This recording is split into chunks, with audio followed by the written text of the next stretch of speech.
एक मुसलमान का सबसे बेहतरीन जेवर जो है वो उसका इखलाक। हमारे वसल्लम ने जब लोगों को के साथ बात करनी शुरू की तो सबसे पहले उन्होंने लोगों को अपने इखलाक से अपना गर्विदा बनाया। इस्लाम जो है उसमें से हम ढूंढें कि हमारे लिए एटिकेट्स और मैनरिज्म कितने इम्पॉर्टेंट हैं। मुसलमान को कह दिया गया कि अगर तुम मुसलमान हो तो तुम्हारा इखलाक दुनिया में बेहतरीन हो, और अगर आप चाहते हैं कि लोगों को जब आप कुछ बताएं और वो उस पर अमल करें, बड़ा ज़रूरी है कि आपका इखलाक बेहतरीन होना चाहिए, खुश इखलाकी होनी चाहिए। नेक्स्ट है which is known as episode 2, वो है art of professional conduct. Conduct होता है आपका रवैया, जिस तरह से आप लोगों को मिलते हैं, अपने आप को प्रेजेंट करते हैं।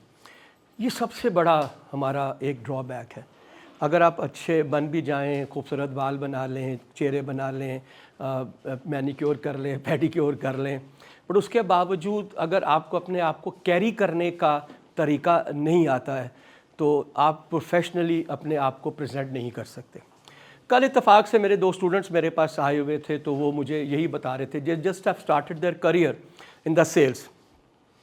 तो वो कहते थे कि सर जब हमने नौकरी अपनी जॉब स्टार्ट की तो हमें बड़ी इश्यूज़ हुए। उसकी वजह ये कि हमें तो जो कॉलेज में है एक आदत पड़ चुकी है एक स्टाइल की, और वो ऑलमोस्ट 4 साल आपको लगते हैं ग्रेजुएशन करने में, हमें उसकी आदत पड़ जाती है। लेकिन जिस वक्त हम जाते हैं कंपनी में, कॉर्पोरेट वर्ल्ड में जाते हैं, तो वहाँ पे तो बिल्कुल ही दुनिया ही बदली होती है। तो हमें बड़ा टाइम लगता है वहाँ से उस ब्रिज को करने में या लीप लेने में जहाँ पे हम हैं और जहाँ पे हम जा रहे हैं। आप उन बहुत ही गिने चुने सिलेक्टेड लोगों में से हैं जिनको कि आज ये मौका मिल रहा है कि आपको अपने आप को तैयार करेंगे कि अगर मैं किसी ऑर्गेनाइजेशन में जाता हूँ कॉर्पोरेट वर्ल्ड में काम करने के लिए, तो कौन से ऐसे मेरा कंडक्ट है, कौन से मेरे एटिकेट्स हैं, कौन से मेरे मैनर्स हैं जो मेरे लिए बड़े इंपॉर्टेंट होंगे और जो मुझे कामयाब बनाएंगे बहुत जल्दी में। वरना पहले आपको टाइम लगेगा उसको अडेप्ट करने में, समझने में, और उसके बाद आप उसके ऊपर अपना वो क्या कहते हैं अमल करेंगे और फाइनली आप पहुंचेंगे। तो आज का मेरा जो टॉपिक है वो उससे अगला स्टेप है। मैं कोशिश कर रहा हूं कि मैं आपको एक्चुअली स्टेप बाय स्टेप लेकर चलूं। हम फिज़िकल अपीयरेंस से सबसे पहले जो आएंगे वो अपने इखलाक पे आएंगे, because etiquettes and mannerism is about your इखलाक। और मेरा ख्याल है कि बीइंग ए मुस्लिम, इखलाक की जो इम्पोर्टेंस है वो शायद हमें बताने की ज़रूरत नहीं है। ये और बात है कि हम उसके ऊपर बिल्कुल भी अमल नहीं करते। वरना कभी आप कुरान और सुन्ना को देखें और आप वहाँ पे हदीस में तलाश करें तो आपको बेइंतहा ऐसी गाइडलाइंस मिल जाएंगी जो आपको बताती हैं कि एक मुसलमान का सबसे बेहतरीन जेवर जो है वो उसका इखलाक है। ठीक है। और हमारे वसल्लम ने जब लोगों को के साथ बात करनी शुरू की तो सबसे पहले उन्होंने लोगों को अपने इखलाक से अपना गर्विदा बनाया और उसके बाद बाकी बातें की। तो मैंने कोशिश ये की कि मैं शुरू भी वहीं से करूं जहां से हम अपने इस्लाम जो है उसमें से हम ढूंढें कि हमारे लिए एटिकेट्स और मैनरिज्म कितने इम्पॉर्टेंट हैं। ठीक है। आप ये देखिए कि और बेशक तुम यकीनन अजीम इखलाक पर हो, यानी कि ये एक मुसलमान को कह दिया गया कि अगर तुम मुसलमान हो तो तुम्हारा इखलाक दुनिया में बेहतरीन होगा। ठीक है। और फिर उस वसल्लम को जो एड्रेस करते हुए कहा गया, तो ऐ हबीब, अल्लाह की कितनी बड़ी मेहरबानी है कि आप उनके लिए नरम दिल हैं। अगर आप तुर्श मिजाज सख्त दिल होते तो ये लोग ज़रूर आपके पास से भाग जाते। इससे बेहतरीन सबक आपको कुरान में नहीं मिल सकता कि आप अगर चाहते हैं कि लोगों के साथ अपने ताल्लुक़ बनाएं, और अगर आप चाहते हैं कि लोगों को जब आप कुछ बताएं और वो उस पर अमल करें, तो ये आपके लिए बड़ा ज़रूरी है कि आपका इखलाक बेहतरीन होना चाहिए, खुश इखलाकी होनी चाहिए। ठीक है। तो ये बहुत इंपॉर्टेंट है। तो आज का जो टॉपिक है it's also very important, but इसके बावजूद भी अगर हम देखें तो मैंने कोशिश की कि अगर मैं हदीस या सुन्ना में जाता हूँ तो मैं डिफरेंट रेफरेंसेस वहाँ से लूँ, इसलिए कि मुख्तलिफ लोग मुख्तलिफ किस्म के रेफरेंसेस जो है वो देखते हैं। Nothing is heavier on the scale of deeds than one's good manner. Deeds क्या होती हैं कि जो तुम्हारी आदात हैं उनसे सबसे बेहतरीन जो आदत है वो इखलाक है। ये सही बुखारी जो है वहाँ से मैंने इसको लिया है। ठीक है। The most beloved of Allah slaves to Allah are दोस्त with the best manners. Tirmizi. जिसके अखलाकियात बहुत अच्छे हैं वो सबसे बेहतरीन जो है वो अल्लाह ताला के उसमें से, गुलामों में से, या हम तो है ही खैर गुलाम उनके। A person may attain through good manners the same level of virtue as those who spend their nights in prayer.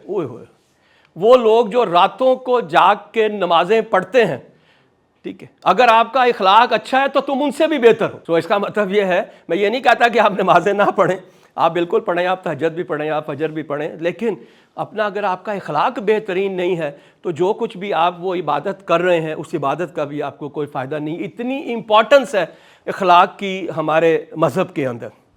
फिर आप क्या, the best among you in Islam are those with the best manners, ये भी सही Bukhari. I am sure आप चाहें तो आप इसको ढूंढ सकते हैं, मैंने, आप इसको ऑथेंटिकेट कर सकते हैं कि मैंने डेफिनेटली इसको ढूंढा है और वहाँ से इसको निकाला है। The modesty only causes good. Modesty means humility, आजिज़ी, लाचारी, ठीक है, दैट्स वेरी इंपॉर्टेंट। वो कहते हैं ना कि वो वाला दरख्त जिस पे फल लगते हैं वो झुक जाता है, ठीक है, और अगर आपके अंदर अच्छाइयाँ अल्लाह ताला देता है, अल्लाह आपको कामयाबियाँ देता है, तो हर एक कामयाबी आपको पहले से और ज़्यादा आजिज़ करनी चाहिए आपको, ताकि आपके अंदर बेहतरीन इखलाक, आजिज़ी से ही इखलाक आता है। अगर मेरे में गुरूर होगा तो आप मुझे बताएं कि मैं आपको कैसे डील कर रहा हूँगा। A good word is charity. अच्छे अल्फाज का इस्तेमाल करना भी क्या है, सदका और खैरात है, right. The believer does not curse a use vulgar language, जो खैर हम आदत पड़ी हुई है थोड़ी सी। Whoever desires more wealth and a long life should maintain family ties.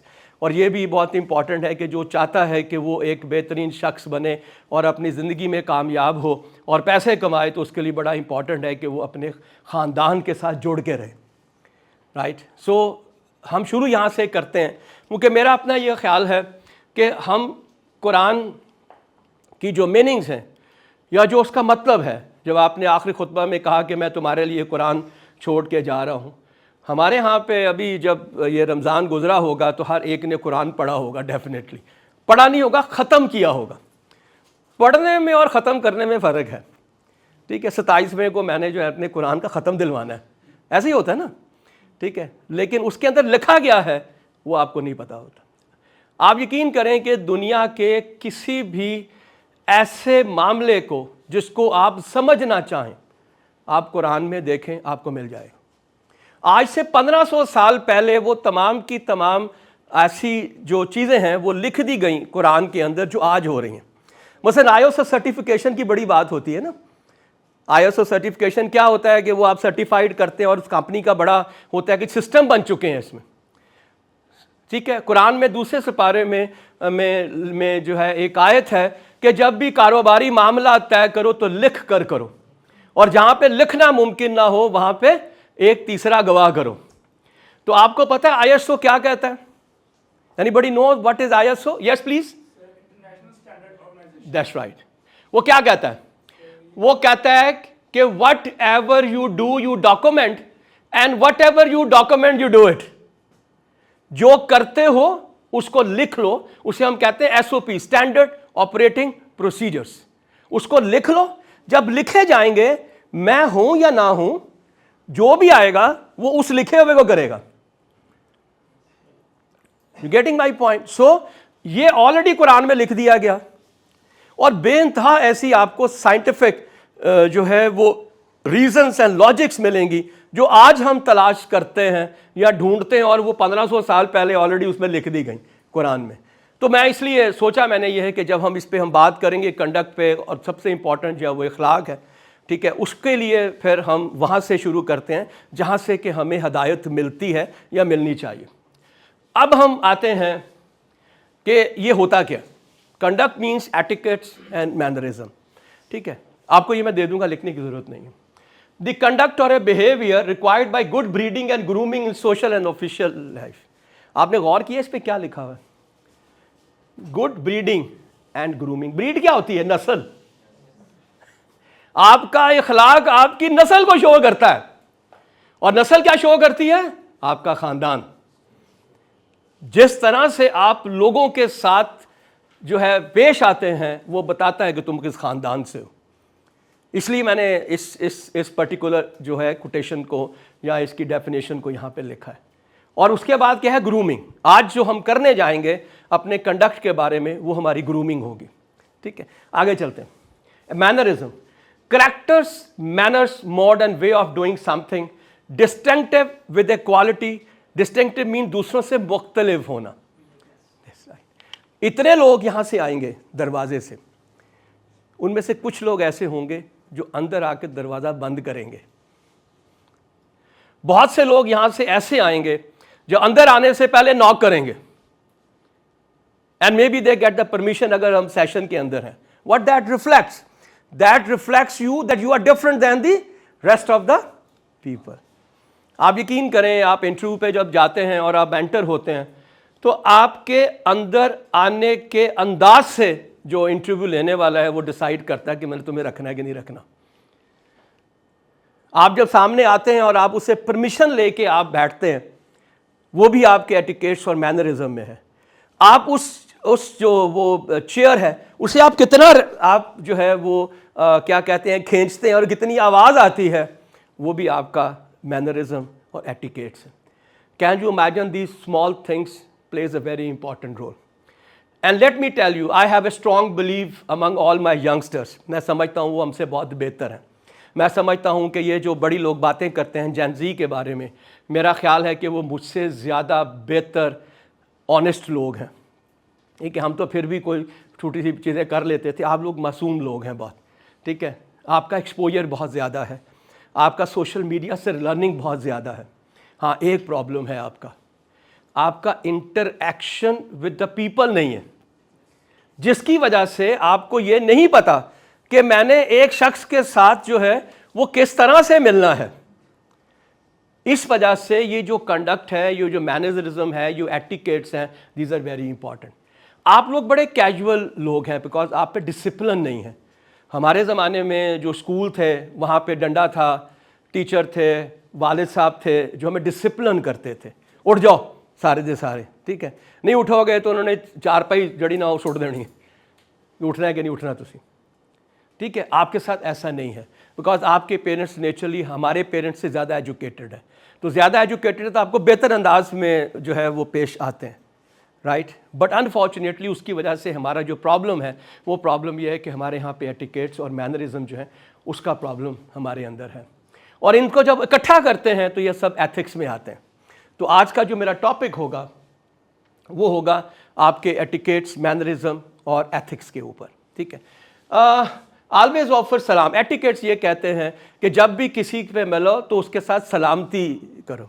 मैंने बहुत कम देखा है. मैं शायद लास्ट टाइम भी आपसे कह रहा था कि जब मैं इंटरनेशनली ट्रैवल करता हूँ तो मुझे चूँकि एक ग्रुप को मैनेज करना है तो सुबह के वक्त मैं सबसे पहले नाश्ते के लिए, ब्रेकफास्ट के लिए जाता हूँ ताकि 6 बजे के करीब, ताकि बाकियों को फिर मैं मैनेज कर सकूँ 8 बजे. तो जब भी एंटर होता हूँ ना वहाँ पे मैं, तो ज़्यादातर गोरे बैठे होते हैं. ठीक है, वो नेचुरली मुझे सलाम तो नहीं करेंगे but they always say hey hi good morning, hey hi good morning. कभी हो ही नहीं सकता कि दे डोंट नो मी. और ऊपर से आपको पता है आई बीइंग ए पाकिस्तानी शायद बहुत वेल एक्सेप्टेड नहीं होगा दुनिया के अंदर, लेकिन दे ऑलवेज हमेशा आपको सलाम करेंगे. ठीक है, वो ग्रीट करेंगे. ना सिर्फ ग्रीट करेंगे बल्कि वो आपके ऊपर अच्छे कमेंट्स भी करेंगे. Well you look good, you have a wonderful hair style, right, this is mostly the kind of you are wearing very nice colour. This is the because what they do, वो आपकी तारीफ करते हैं ताकि आपको अच्छा लगे. राइट, उसके बाद क्या है, शेक हैंड करना, कर्टियस होना. दुनिया में सबसे ज़्यादा जो लफ्ज़ बोला जाता है वो ओके है. उसके बाद second most used word is thank you. Right, आप में से कितने लोग ऐसे हैं कि जब आप किसी रेस्टोरेंट में जाते हैं और वहाँ पे एक वेटर आके आपको वो देता है, सर्व करता है, तो आप उसका थैंक्स करते हैं. I want you to raise hands. ठीक है, थैंक यू वेरी मच. मैं बड़ा खुश हूँ कि आप ऑनेस्ट हैं. हर एक ने हाथ नहीं उठाया. ठीक है, I am very happy that you people are very honest.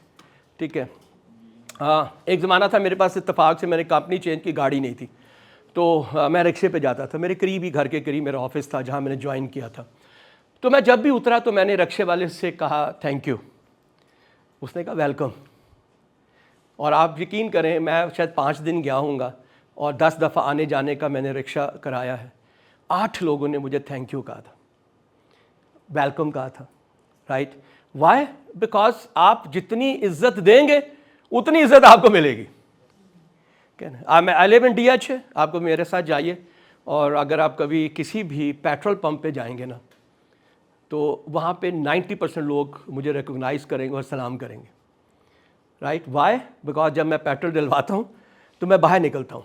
इसलिए नहीं निकलता कि मैंने चेक करना है कि तुमने कितना डाला है, इसलिए निकलता हूँ कि मैं उसको सलाम करता हूँ, उसके पास खड़ा होता हूँ, उससे पूछता हूँ यार अच्छा आज तो मौसम बड़ा अच्छा है, ठीक है, और आप कैसे हैं? So why, that's why they remember my my face.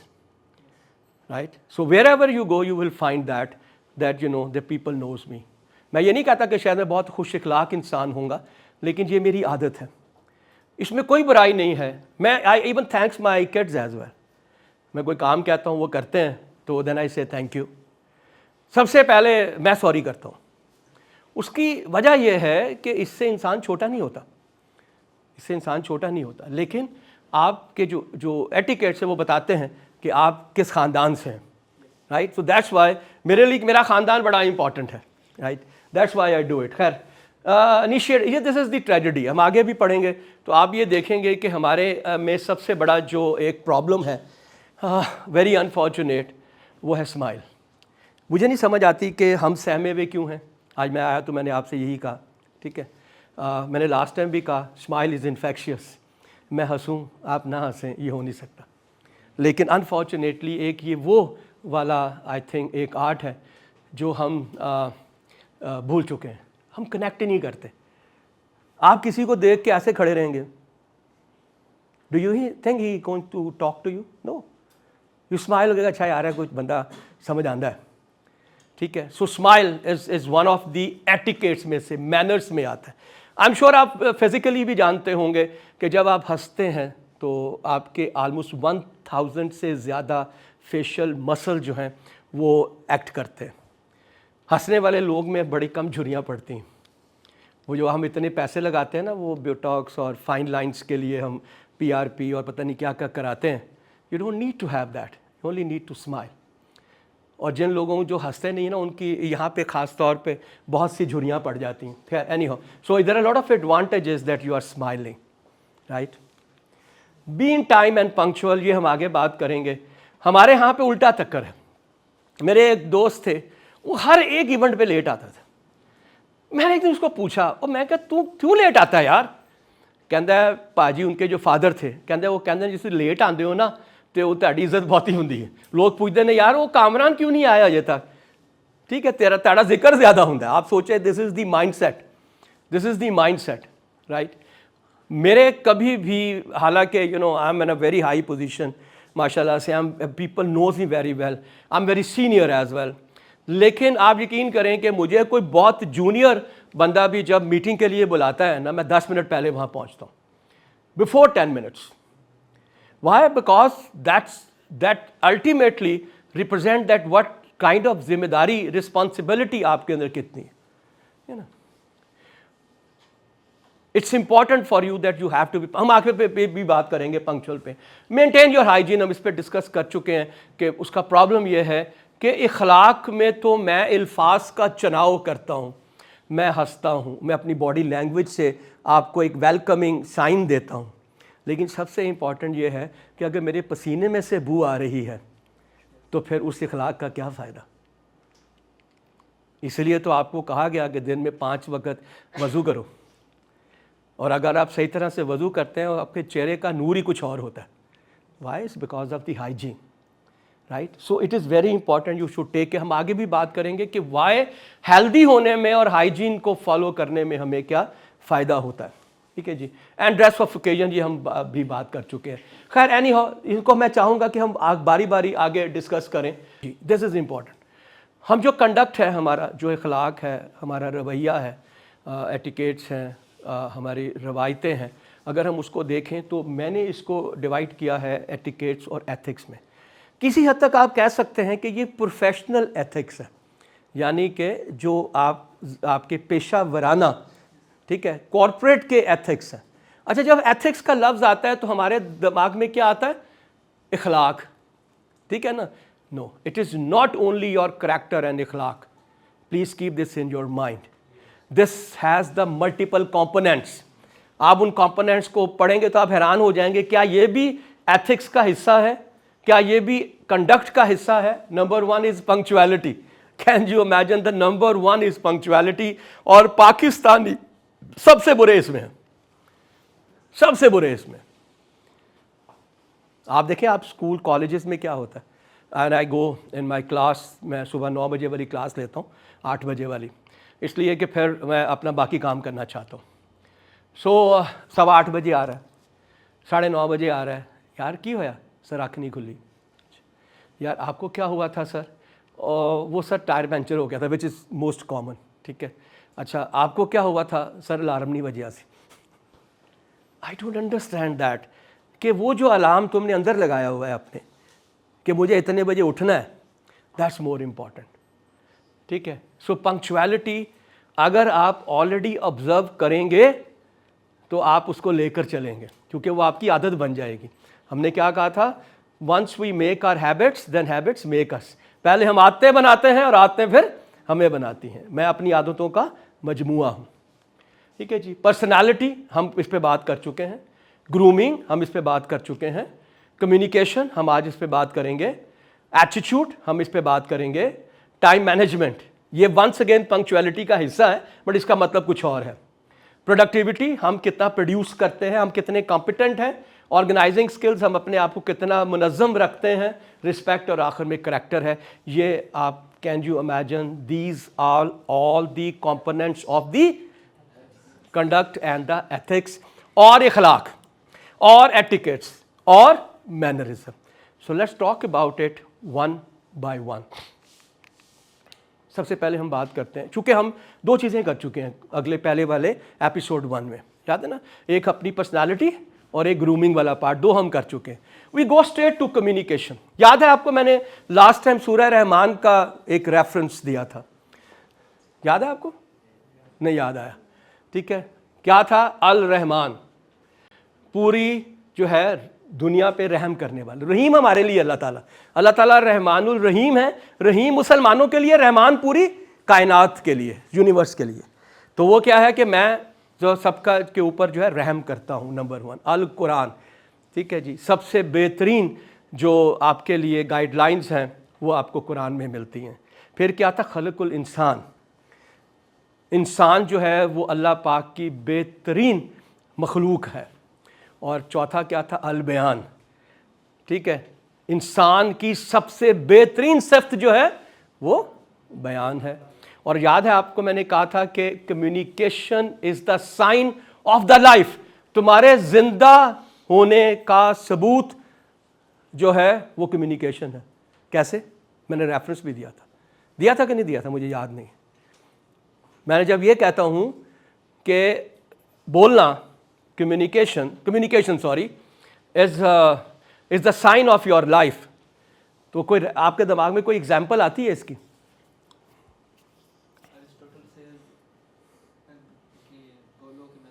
वाह क्या बात, वाह। और अल्लाह पाक मेरी ज़बान की गिरा खोल दे ताकि लोग मुझे जो है वो जान सकें या समझ सकें, समझ सकें। You are right. हाँ बेशक। आई एम सॉरी, आप अक्सर फिल्में देखते होंगे इंडियन पाकिस्तानी जो भी हैं, तो उसमें जब डिलीवरी होती है ना तो बाहर बहुत से लोग खड़े होते हैं लेबर रूम के बाहर, ठीक है। एक आवाज़ आती है बच्चे के रोने की और सारे खुश हो जाते हैं, ऐसे ही है ना। और याद रखिएगा, डॉक्टर भी जब तक बच्चा रोता नहीं है तब तक वो ये नहीं समझता कि ये जिंदा हो गया। अगर वो नहीं रोता तो फिर उसको उल्टा करता है, उसके जो पीछे है उसमें चपत मारता है, इसलिए कि उसने एमनियोटिक फ्लूइड जो है वो लिया होता है, और वो फ्लूइड जब उसके मुंह से निकलता है तो वो रोता है। The first sign of the life is weeping. Weeping is a voice is communication. तो याद रखिएगा, हमारे जिंदा होने का सबूत है कम्युनिकेशन, रोना, आवाज़। तो जनाब, लेकिन एक प्रॉब्लम है, एक होता है बोलना, एक होता है सुनना। याद रखिए, अल्लाह ने हमें मुंह तो एक दिया है लेकिन कान 2 दिए हैं, इसलिए कि अल्लाह ये चाहता है कि हम दुगना सुने, आधा बोलें। आप कभी भी किसी के साथ रिश्ता बनाना चाहते हैं तो याद रखिएगा सबसे इंपॉर्टेंट आपके लिए सुनना है। जितना आप सुनेंगे उतना आप जानेंगे, जितना आप खामोश रहेंगे उतना ही दूसरा बोलेगा।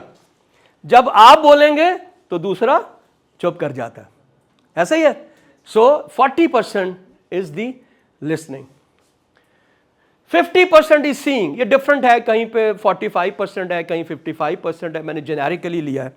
50% आपकी बॉडी लैंग्वेज है। अनफॉर्चुनेटली बॉडी लैंग्वेज के ऊपर ड्यूरिंग द एजुकेशन बहुत कम काम किया जाता है, सिवाय उन लोगों के जो डिबेट्स करते हैं।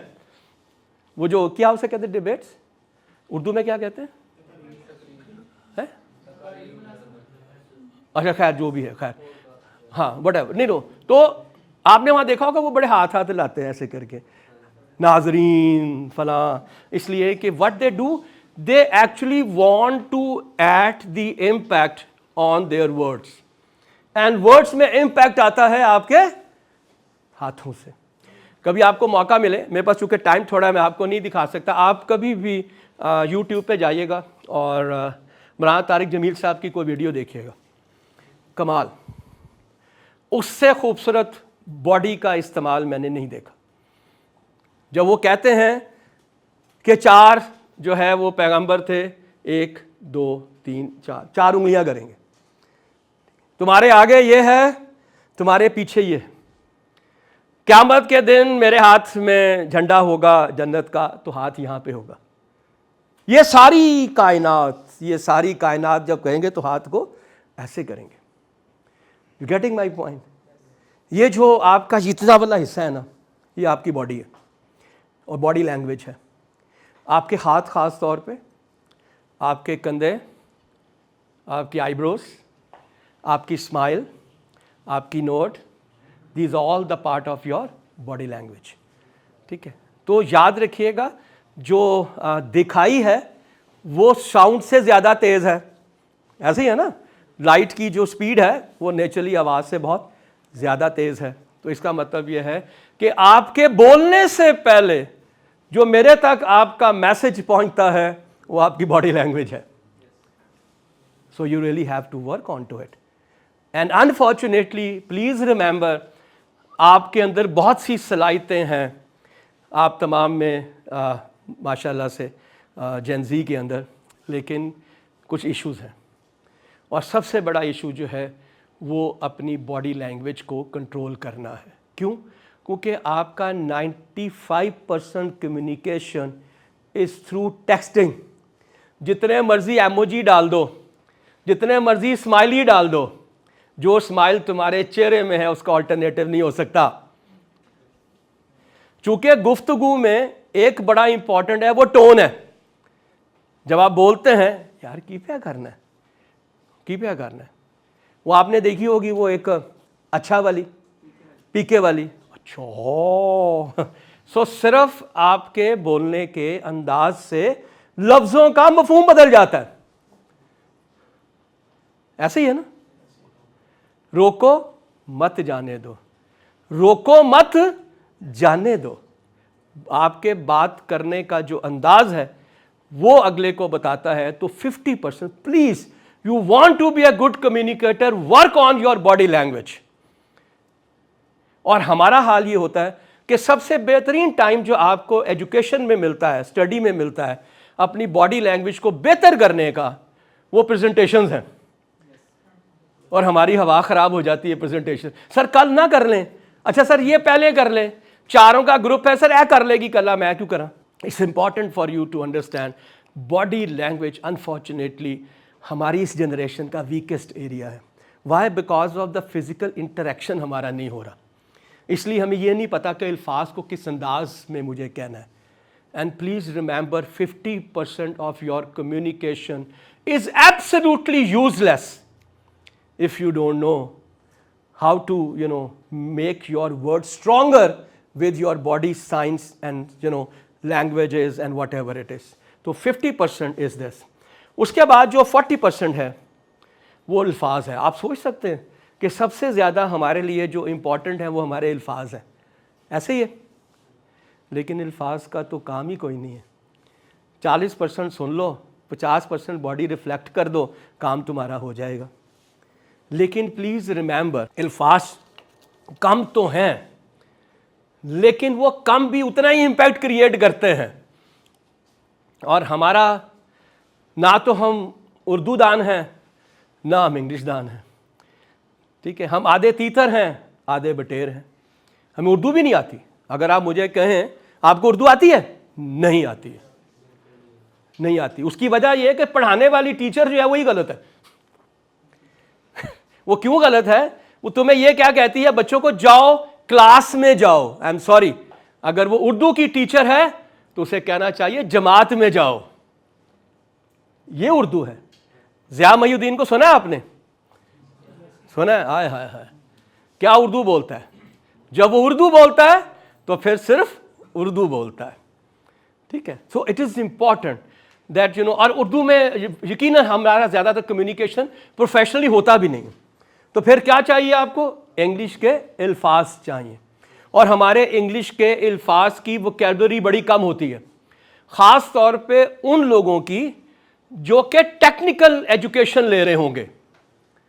इंजीनियर होगा, डॉक्टर होगा, फार्मासिस्ट होगा, फिजियोथेरेपिस्ट होगा, बायोटेक्नोलॉजिस्ट होगा, साइकियाट्रिस्ट होगा। पता है क्या प्रॉब्लम है उसके साथ? उसकी टेक्निकल वोकैबुलरी बड़ी कमाल की होगी, लेकिन उसकी इंटरपर्सनल कम्युनिकेशन की वोकैबुलरी बहुत बुरी होगी।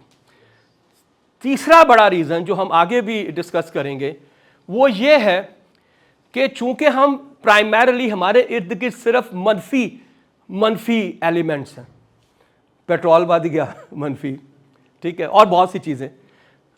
तो जब मनफी सोच होती है तो अल्फाज मस्बत नहीं होते, और मस्बत अल्फाज का होना बड़ा ज़रूरी है। मैं बहुत ट्रेनिंग कराता हूँ, primarily I am a communication trainer, ठीक है। और बड़े बड़े लोग आते हैं यार जिनकी 40 साल का सिर्फ एक्सपीरियंस है, ठीक है, और उनको मैं कहता हूँ तुम्हारे पास 30 सेकंड है, पॉजिटिव वर्ड्स लिख लो इंग्लिश में। डेयरिंग, फैबुलस, ब्यूटीफुल, ग्रेट, ठीक है, डिवाइन, एक्सेलेंट। आप यकीन करें जो मैक्सिमम लफ्ज़ किसी ने लिखे वो शायद 13 थे, मुझे आज भी याद है। Can you imagine 30 year of your professional experience, और टोटल वोकैबुलरी पॉजिटिव वर्ड्स की कितनी है? 13। इसलिए हम इस्तेमाल ही नहीं करते। वो तो कहते हैं ग्रेटिट्यूड करना, शुक्रिया अदा करना, ठीक है, कंपैशनेट होना, वो हमारे में है ही नहीं। हम डरते मारे नहीं कहते। मैं वेरी फ्रैंकली, मैं जब यूनिवर्सिटी जाता हूँ, even if some girl is wearing nice colour, मैं उसके मुंह पे कहता हूँ, मैं कहता very nice colour, it looks good on you. Hi, because उसकी वजह यह है कि I am making someone happy as well. So number important part आपके लिए यह है कि लफ्ज़ों में कोशिश करें कि आप मस्बत अल्फाज का एक वोकैबुलरी बनाएं। तरीका क्या? बड़ा आसान है। एक हफ्ते के शुरू में कोई एक लफ्ज़ तलाश करें। आप ड्रामे में देख लें, आप नावल में पढ़ लें, आप किसी गुफ्तगू में से निकाल लें, और उसको एक डायरी में लिखें उस दिन की, और उसके 8-10 सेंटेंस बना लें जो आप अपनी कॉमन गुफ्तगू में इस्तेमाल करेंगे। ऐसा। फिर उसके बाद क्या करें? पूरे हफ्ते में उन जुमलों का इस्तेमाल करें। तो एक हफ्ते के बाद आपके पास क्या हुआ? एक लफ्ज़ ऐड हो गया। एक साल में कितने हो गए? 52। आप यकीन करें जिस दिन आपके पास 20 से 25 अल्फाज इकट्ठे हो गए उस दिन आपकी दुनिया बदल जाएगी। आपके मुंह से निकलेंगे वो फूल झड़ेंगे, इसलिए कि वो आदत बन चुकी है आपकी, लगातार बोल बोल बोल बोल के। तो अल्फाज थोड़े हैं, बट सही लफ्ज़ का सही जगह पे इस्तेमाल करना, ख़ास तौर पे जब वो मस्बत इम्पैक्ट दे रहा हो, is very important. Interpersonal communication जो हम आपस में करते हैं, which is the most important. याद रखिएगा, ऑर्गेनाइजेशन में आप अकेले काम नहीं कर सकते। क्यों? ऑर्गेनाइजेशन की डेफिनेशन क्या है? The group of people working together to achieve a common goal. इसका मतलब है ऑर्गेनाइजेशन कभी एक बंदे से नहीं बनती है, ऑर्गेनाइजेशन हमेशा से बहुत से लोगों से बनती है। और सारे के सारे लोग आपस में एक दूसरे को सपोर्ट करेंगे, कम्युनिकेट करेंगे, तो फिर जाके आप अपना जो है ऑब्जेक्टिव को अचीव करेंगे। तो सबसे पहले हमारे लिए है लिसन अटेंटिवली। अच्छा, लिसनिंग भी बहुत तरह की है। हम तो ख़ास तौर पे जो यंगस्टर्स होते हैं उनको हमेशा अपनी बात सुनने की आदत होती है, इसे कहते हैं सिलेक्टिव लिसनिंग। जैसे कभी कभी आप अखबार पढ़ते हैं ना, ऐसे करके जो अपने मतलब की वो होती हैं पॉइंट्स वो निकाल लेते हैं और बाकी आप छोड़ देते हैं। इस तरह से जब आप सुन रहे होते हैं तो अपने मतलब की बातें आपको चुन लेते हैं और बाकी आप जाने देते हैं। ये मोस्टली होता है। नंबर 2 होती है, उसे कहते हैं इंटेंटिव लिसनिंग या एक्टिव लिसनिंग। हम क्या करते हैं, साइन, सिंबल और वर्ड्स को देखते हैं या सुनते हैं, ठीक है, but this is not a very good listening. The best listening is empathic listening. Empathy से आई है और इसको एम्पैथेटिक भी कहते हैं। Empathetic listening as well. इसका मतलब क्या है? इसका मतलब यह है कि मैं उस लफ्ज़ों के पीछे जो जज्बात हैं, सेंटिमेंट्स और इमोशन है, मैं वो भी सुन रहा हूं, which is the most important. तभी आपको समझ आएगी ना कि ये क्या है। वो हम कहते हैं कि हम मोस्टली बोलते हैं किस लिए? बताने के लिए, टू टेल। हम इसलिए नहीं बोलते या सुनते हैं टू अंडरस्टैंड। बोलना और सुनना दोनों में ये होना चाहिए कि हम इसलिए नहीं है कि हम बोल रहे हैं या सुन रहे हैं, इसलिए कि हम अंडरस्टैंड कर रहे हैं। अंडरस्टैंड आप नहीं कर सकते जब तक आप उसके पीछे जो इमोशंस हैं, जो जज्बात हैं, जो सेंटिमेंट्स हैं, उसको आप ना सोचें। ठीक है जी। So that's about the active listening. Number 1 lesson for, चूंकि 40% of the communication is listening. Body language, मैंने अभी बहुत बताया आपको बॉडी लैंग्वेज के बारे में, और बड़े मैंने आपको मौलाना तारिक जमील साहब की एग्जाम्पल दी। जितना खूबसूरत इस्तेमाल वो अपने चेहरे का करते हैं कोई नहीं करता। आँखों का ऐसे करना और पूरा ऐसे मूव करना, ठीक है, और उससे जज्बात को दिखाना। इसी तरह से बिल्कुल एक ऑल्टरनेटिव इस डॉक्टर इसरार अहमद साहब, ठीक है ना, जोश, ठीक है ना, आंखें बाहर, उनका अपना एक अंदाज है आपको बताने का, ठीक है। सो this is important for you that you must understand. आप देखें 90% ऑफ कम्युनिकेशन पूरी हो गई है यहाँ पे। 40% listening, 50% body, right. So everything is almost 90% is complete. Now ये मैं बात आपसे कर चुका हूँ स्माइल, ठीक है। Unfortunately this is the connection. Smile is a switch. समझ आई ना? जब आपको कोई भी इलेक्ट्रॉनिक डिवाइस या अप्लायंस चलाना होता है तो आप क्या करते हैं? उसका स्विच लगाते हैं ना। तो इसी तरह से जब मैंने किसी से कनेक्ट करना होता है तो मेरा स्विच कौन सा होता है? मेरे स्विच मेरी स्माइल होती है। And it gives such an a welcoming kind of the science या सिग्नल्स टू समवन कि वो इमीडिएटली आपको रिस्पॉन्ड करता है, राइट। सो स्माइल, स्माइल वैसे भी अच्छा है तुम्हारे लिए। अच्छा, मज़े की बात है, मैंने काफ़ी दफ़ा अभी मुझे कह चुका हूँ, बट अभी तक कोई हंसिया नहीं है, सिवाय 2, 3, 4 लोगों के अलावा। I have not seen anyone smiling. यहाँ तो आपकी ज़िंदगी की परेशानियाँ इतनी हैं कि वो आपको मुस्कुराने दे नहीं रही, और मुझे यकीन है कि इस उम्र में तुम्हें कोई परेशानी नहीं होगी, कोई वड्डियाँ परेशानियाँ नहीं होगी। ज़्यादातर परेशानियाँ तो वालदैन से लगी हुई हैं ना। मैं भी फादर हूँ तो मुझे पता है कि मेरे बच्चों की परेशानियाँ क्या हैं। तो भाई तुम्हारी मेहरबानी, इतने थोड़ी देर के लिए आयो को हासिल हो, ठीक है, that's very important. This will give you a lot of confidence as well. Sorry जी, कोई बात नहीं, कोई बात।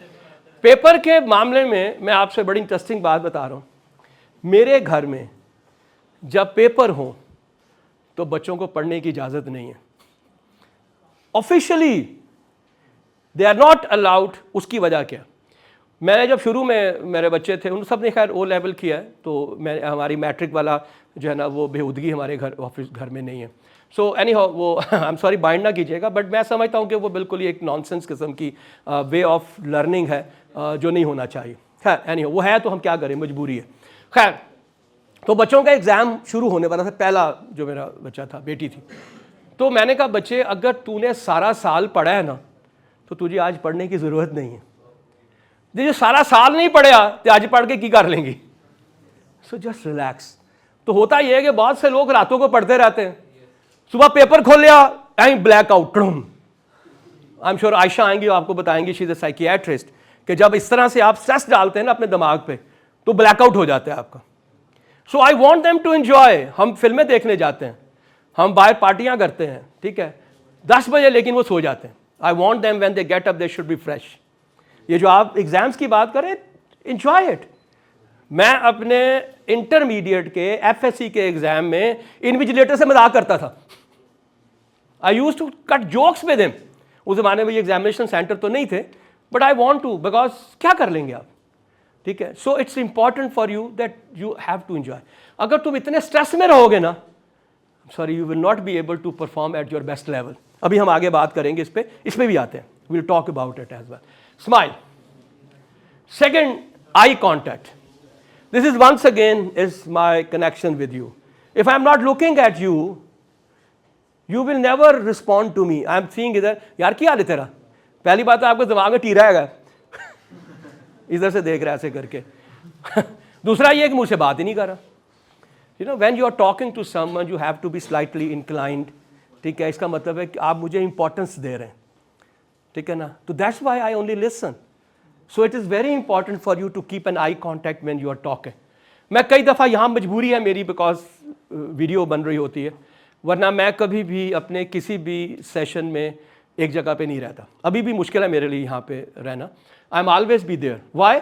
कुछ जो पीछे लोग बैठे हुए हैं, I want to be with eye contact with them as well, so that they can understand that कि यार ये भी जो है मेरा पार्ट है। वो सामने आपके बिल्कुल पीछे एक साहब बैठे हुए जिन्होंने वो लगाया हुआ है, आप मुझे देख नहीं पा रहे है ना, आपके सामने ये साहब थे, मैंने अभी इसको हटाया है, राइट। आप मुझे बताएं कि मेरा आपका आई कांटेक्ट ही नहीं होगा तो मेरा आपसे कनेक्शन कैसे होगा। So I contact is another important factor for your communication as well. Then you have a be specific. जो ऑब्जेक्टिव है आप उस पर रहें, क्योंकि जब भी आप ज्यादा बात करते हैं, पीपल स्टार्ट यू नो क्या कहते हैं, reducing the attention as well. वो फिर आपको सुनता नहीं है, इसलिए कि वो कहता है यार क्या जड़ी गल सी वो तो कर देती हूँ, बाकी की रह गई। अच्छा, दोस्तों यारों में ये नहीं होता, वहाँ तो जितनी आप नॉनसेंस बातें करें उतनी ज़्यादा अच्छी बात है, इसलिए कि you want to stay a more time, ठीक है। You want to give a level of satisfaction, तो उत्थे कोई फ़र्क नहीं पड़ता, जो मर्जी बातें करो, but we are talking about professionalism. जब हम कॉर्पोरेट की बात करते हैं, बी स्पेसिफिक। आप देखेंगे कि आपका बॉस आपसे क्या कहेगा यार एक जुमले में बताओ कि तुम क्या चाहते हो, वन सेंटेंस ओनली। अब चीज़ें छोटी होना शुरू हो गई हैं, वो पुराने वाला वक्त नहीं रहा। The following words were following from her lips, ठीक है, ओके। Then clarify. अगर तुम्हें समझ नहीं आती तो सवाल करो। सवाल करने से दिल को तसल्ली होती है और समझ आता है कि तुम क्या चाहते हो या क्या करते हो, ठीक है। आप उसी की गुफ्तगू को आप रिपीट कर सकते हैं। तो आपने मुझे सही ये कहा, ये एम आई राइट, मेरे सही समझ आई है, ताकि जितनी बेहतर अंदाज में आप समझेंगे उतने ही बेहतर अंदाज में आप जवाब दे पाएंगे। और आखिर में use of the positive words, मैंने अभी आपको उसकी वो बता दी, लेकिन मैं आपको इसके बेनिफिट भी बता दूं। आपको पता है कि जो पॉजिटिव मस्बत लफ्ज़ों का लोग इस्तेमाल करते हैं, डू यू नो दैट कि उसका क्या फ़ायदा होता है। There are 3 benefits of the positive words. Number 1 is a physical benefit. Physical benefit से मुराद ये है कि आपकी इम्यूनिटी स्ट्रांग हो जाती है। जो मस्बत लफ्ज़ों का इस्तेमाल करते हैं उनकी इम्यूनिटी स्ट्रांग होती है, उनको ये आम वायरस वूरस की इन्फेक्शंस नहीं होती। आप अपने इर्द गिर्द देखें तो वो लोग जो बड़ा मस्बत रहते थे या बहुत हंसते रहते थे, उनको कोविड नहीं हुआ होगा। क्यों नहीं हुआ था? इसलिए नहीं हुआ था कि उनकी इम्यूनिटी बहुत स्ट्रांग थी। Second benefit the social benefit, right. लोग ऐसे लोगों से जो मस्बत अल्फाज का इस्तेमाल करते हैं उनसे बात करना पसंद करते हैं। Am I right? Third is psychological benefits. वो लोग जो मस्बत अल्फाज का इस्तेमाल करते हैं, हमेशा याद रखें उनको कोई स्ट्रेस नहीं होता, उनको कोई एंग्जाइटी नहीं होती, उनको कोई डिप्रेशन नहीं होता। Why? Because they are always be in a positive mindset के अंदर होते हैं सारे के सारे। So it is very important for you to understand that how good it is for you that you should have the मस्बत positive words in your vocabulary or within your communication. Am I right or wrong? बोलो तो सही। मदनी साहब की तरह फिर कहने लगा बोलो तो सही, तो आप कम से कम बोलो तो सही कि मैं सही करना पाया। अच्छा जी, ओके। अब आती है बात, मैंने आपसे कहा था 1 by 1 डिस्कस करेंगे, 2 पार्ट हम कर चुके हैं कम्युनिकेशन। तीसरा एलिमेंट है जो हमने कहा, बल्कि पहला एलिमेंट था, 2 हम कर चुके थे, फिजिकल वाला और ग्रूमिंग वाला पिछले वाले। What is why punctuality? यार बड़ा ही प्रोफेशनल आदमी है, हमेशा टाइम पे आता है। आप यकीन करें, आप कहीं पे भी जाएं आपको यही लफ्ज मिलेगा।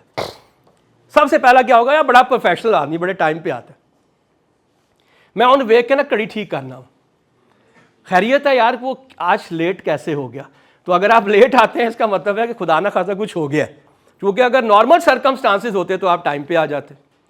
सो it gives a very professional image. हमारे यहाँ पे unfortunately you have no idea. मैं दुबई में था, मीटिंग्स कर रहा था। I am also market entry consultant as well for UAE. तो मैं वहाँ पे मैंने मीटिंग्स की हुई थी। तो वो एक ही वॉज एन इंडियन, तो मेरी मीटिंग उससे ना 2 बजे थी, तो आई थिंक 12 बजे होंगे। तो he called me, hey hi I am Christian. मैंने कहा hey hi how you come Christian? तो कहता है we are having a meeting at 2 o'clock। मैंने कहा यस। कहता can we prepone it? First time मैंने ये लफ्ज सुना, प्रीपोन। क्या होता है? पोस्टपोन। पोस्टपोन मीन्स इसको आगे बढ़ा लो, प्रीपोन मीन पहले कर लो। मैंने कहा या वाई? कहते हैं I had some task I have completed, so let's do it at 1 o'clock। Can you make it? मैंने कहा yeah I can make it. This is what it is. हमारे यहां पे अगर आप लेट हो रहे हैं तो कोई नहीं बताएगा। आई हैव दी हैबिट, जैसे ही मैं कैलकुलेट करता हूं तो मुझे समझ आ जाती है कि मैं जो है टाइम पे नहीं पहुंच सकता। तो मैं 2 चीज़ें लिखता हूं। एक, या तो जो बहुत करीबी होगा उसको लिखूंगा I am on the way, इसका मतलब वो समझ आए कि आ रहे हैं, ठीक है। या मैं फिर लिखता हूं maybe I will be slightly late. तो मोस्ट ऑफ टाइम पीपल से इट्स ओके, नो वरीज, आप आ जाओ। आज मैं 2 बजने में 5 मिनट पे आई लेफ्ट राया, वहाँ मेरा लंच था। तो अब मैंने जूँ ही बाहर निकला तो अब मैंने ऐसे सोचा कि मैं शाजिया को मैसेज कर दूँ, I might be 10 minutes late. मैं कैलकुलेट कर रहा था कि मैं पहुँचूंगा कि नहीं पहुँचूंगा, ठीक है। फिर जब मैं थोड़ा सा ड्राइव मैंने किया तो मुझे समझ आ गई कि आज चूँकि सैटरडे है तो ट्रैफिक ज़्यादा नहीं है, so I will be able to make it, ठीक है जी। When I reached to new campus, उस वक़्त हुए थे 22, हाँ 2:22-23 थे। I calculated immediately, can I reach in time, otherwise I should message Shazia that I am not coming. मैं 2:28 में यहाँ पे था, ऊपर बैठा हुआ था। And Shazia called me, I think somebody was getting worried, she called me. मैंने कहा आई एम एट आबिद के कोई ऑफिस में बैठा हूँ। Getting my point, it's important. ये आपको एक प्रोफेशनल बनाती है, ठीक है। आपका एक इमेज बिल्ड होता है। और नहीं यार उन कह देता है ना आ जाएगा, नहीं वो टाइम पे आएगा, वो बेफिक्र हो, मुझे उसका पता है। That's the image you should have, ठीक है। ये जो आपको आदत अनफॉर्चुनेटली पड़ गई है ना लेट ऑफ क्लास में आने की, मैं उसको अंडरस्टैंड नहीं कर पाता। I have never been able to comprehend कि ये कैसे हो सकता है कि तुम लेट हो जाओ यार, और ये कैसे हो सकता है कि आप आंख ना खुले, ये कैसे हो सकता है कि आपका जो है वो उसे क्या कहते हैं वो अलार्म ना बजे। मैंने अपने बच्चों को कुछ ना सिखाया हो, ये उनको मैंने सिखाया हुआ। मुझे कभी आज तक किसी बच्चे को उठाना नहीं पड़ा स्कूल या कॉलेज जाने के लिए। खुद ही उठेंगे, खुद ही तैयार होंगे, खुद ही सब कुछ होगा। नो वे, नो वे। 12 बजे सोया हूँ, 3:30 बजे ड्राइव करना है टू शुग्रा, एंड माई किड वाज, जो है बेटा मेरा, वो मुझसे पहले उठा हुआ था। I don't understand that. So आज that might be one of the reason they are very disciplined. That's why they are very successful, माशाल्लाह से. So reduces stress. ओह जल्दी पहुंचना है, फिर पागल हुए होते हैं, इधर से गुजरे, इधर से निकले, वहाँ जिंदगी अजाब में डाल दी अपनी, इसलिए कि टाइम कम है. कैलकुलेट क्या है, और 10 मिनट का रास्ता है, पहुंच जावांगे. आपके मुकद्दर खराब कि वो ट्रैफिक सिग्नल के ऊपर जो है ना ट्रैफिक जैम हो गया. होता है, एब्सोल्युटली राइट. तो वही तो हम चूंकि टाइम मैनेजमेंट की बात नहीं कर रहे, वरना आपको अपने तमाम स्केड्यूल के अंदर बफर टाइम रखना है, और इवन ये भी सोचना है कि ये सुबह का टाइम है, ये दोपहर का टाइम है या शाम का टाइम है, तभी आप पहुंच पाएंगे ना. जैसे मैंने कहा कि आज चूंकि सैटरडे है तो ज़्यादा ट्रैफिक नहीं है, मैं पहुंच जाऊंगा. आज स्कूल की छुट्टी है तो it's not a big issue. This is how you have to calculate यार. So you want to reduce your stress, plan earlier, right, plan accordingly. Productivity बढ़ जाती, टाइम पे पहुंचोगे, ज़्यादा बेहतर काम कर लोगे. Improves relationship. उसकी वजह यह है कि जब आप टाइम पे पहुंचते हैं तो लोगों का इमेज आपके बारे में अच्छा होता है. जब इमेज अच्छा होता है तो आपकी उनके साथ एक स्ट्रॉन्ग बॉन्डिंग बनती है, एक रिलेशनशिप बनता है, right. So this is absolutely important. खुदा के वास्ते ये एक ऐसा बड़ा वीकर एरिया है जो मैंने मोस्टली अपने स्टूडेंट्स में देखा है. तो मैं चाहूँगा कि आप इसके ऊपर काम करें, एंड खुदा के वास्ते be punctual as well. It is absolutely important that you should enhancing the opportunity. Sometime you reach early, you might find someone जिसके साथ आप बैठ के, मसलन यहाँ पे आपका टाइम 2 बजे था, कोई 1:45 बजे आ जाता है, कोई नीचे कोई साहब आ जाते हैं, बहुत सी यहाँ पे बहुत बड़ी बड़ी शख्सियात आती हैं, किसी से आप खड़े हो गए, किसी से आपने बात कर ली. Can you imagine that you know that one opportunity to meet someone can you know take you somewhere as well. So this is how you need to be very punctual as well. Now the next the most important thing, दुनिया में जितनी भी कामयाबियाँ, they are not based on skills, they are not based on your education या knowledge पे base नहीं करती हैं, वो आपके पैशन पे करती हैं. और पैशन हमेशा एटीट्यूड से आता है, राइट. ये जो एटीट्यूड वो जो बचपन से बन गया, आप में से यहाँ से बहुत से लोग कहने के बावजूद भी नहीं हंसे. क्यों नहीं हंसे? नहीं, they have developed the attitude. आपका किससे डर लगता है? मुझसे डर लगता है? नो, मेरा नहीं ख्याल मैंने कभी किसी को कुछ कहा है. I am very surprise that you are still afraid of me. I am the kind of person with whom you can talk about anything. So I don't think so. खैर, anyhow, I'm not taking it negatively, but I'm just trying to tell you it is absolutely important to have a positive. मस्बत रवैया दुनिया में सबसे important है. Attitude की definition जानते हो? नहीं. The consistent response of an individual to a stimuli. इसमें जो चीज समझने वाली है वो कंसिस्टेंसी है. मैं कैसे रिस्पॉन्ड करता हूं is my consistency. It can be positive और इट कैन बी नेगेटिव. बीच में कुछ नहीं है. या मनफी है या मस्बत है, बीच में कुछ नहीं है. ये याद रखिएगा. सो हाउ पॉजिटिव एटीट्यूड जो है वो कैसे डेवलप किया जा सकता है? शुक्र अदा करो, ग्रेटिट्यूड. सूरह अल रहमान, और तुम मेरी किस किस नेमत को झुटलाओगे. सिर्फ एक इस लफ्ज़ को दिमाग में डाल लो तो आपको एहसास होगा how much blessed I am. पैसे तो नहीं गए, पर मेरे कोई चीज़ टूटी भी तो नहीं हैगी ना. मैं चलता हूँ, माशाल्लाह मेरा अच्छा ख़ानदान है, लोग मेरे इतने साथ हैं, और मुझे क्या चाहिए? सिर्फ पैसे नहीं ना गए, डजंट मैटर. मैं बता रहा हूँ आपको, ये एक अप्रोच है, वो भी आ जाएगा. ये जो ग्रेटिट्यूड है ना, शुक्र अदा करना, इट्स एब्सोल्युटली इंपॉर्टेंट. सीखा हमने बड़ा है शुक्र अल्हम्दुलिल्लाह करना, ठीक है, लेकिन बहुत कम है कि हम इसका इस्तेमाल करें. तो जब आप शुक्र अदा करते हैं तो क्या समझते हैं? I am blessed. जब अपने आप को ब्लेस्ड समझते हैं तो फिर क्या होगा? मस्बत वाइब्स आएंगी, पॉजिटिविटी आएगी. यार देखो मैं कितना बखरा है. नेगेटिव थॉट्स, ये और नेगेटिव थॉट्स हमेशा माजी में होती हैं, याद रखिएगा. फ्यूचर का तो पता ही नहीं है आपको, मुस्तकबिल का. हाल में आप जिंदा रह रहे हैं, हाल को बेहतरीन बना लें, सब बेहतरीन है. माजी नहीं बदलना.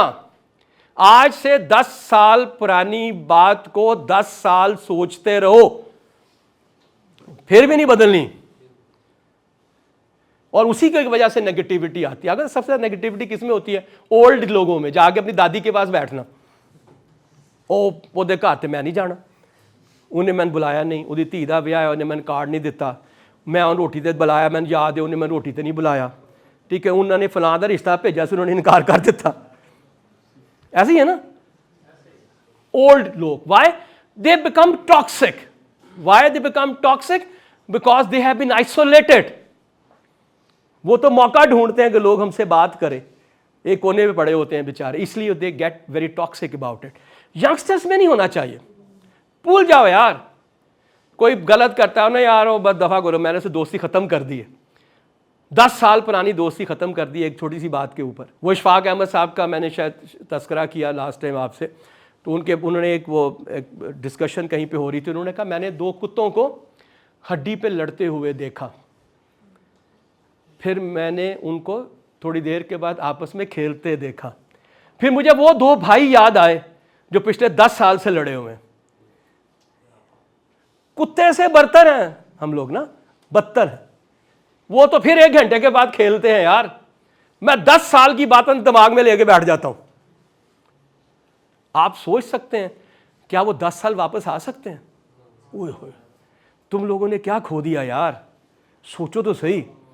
10 साल की भाई की मोहब्बत, 10 साल में उसकी जिंदगी में पता नहीं क्या कुछ हुआ होगा, 10 साल में आपकी अल्लाह ताला ने कितनी खुशियां दी होंगी, आपने उस 10 साल में वो सारे मौके गवा दिए जिसमें आप दोनों मिलकर खुश हो सकते थे। वाई? बिकॉज ऑफ पास्ट, माजी, और माफ ना करना। सराउंड योरसेल्फ विद पॉजिटिविटी, अच्छे लोग अपने इर्द गिर्द रखा करो, राइट? चूंकि ये जो नेगेटिव लोग हैं they will ultimately influence you. Why? एक गंदा सेब पूरी जो है ना सेब की पेटी खराब कर देता है, ठीक है, और आपके इर्द गिर्द एक भी ऐसा मनफी शख्स जो है वो आपकी जिंदगी खराब कर देगा। Just kick out of him. जो कहेगा ना नहीं यार पाकिस्तान की है, वो वेख फलां बंदे ने उन्हें पता नहीं की कुछ कर लेता की बने, आज भी भुखा मरदा पे। अरे भाई, वो उसने अगर कुछ नहीं किया तेरा क्या कसूर है उसके अंदर? सो यू कैन डू एनीथिंग। वो कहते हैं आई कैन डू वाली जो बात है, that's important for you to understand.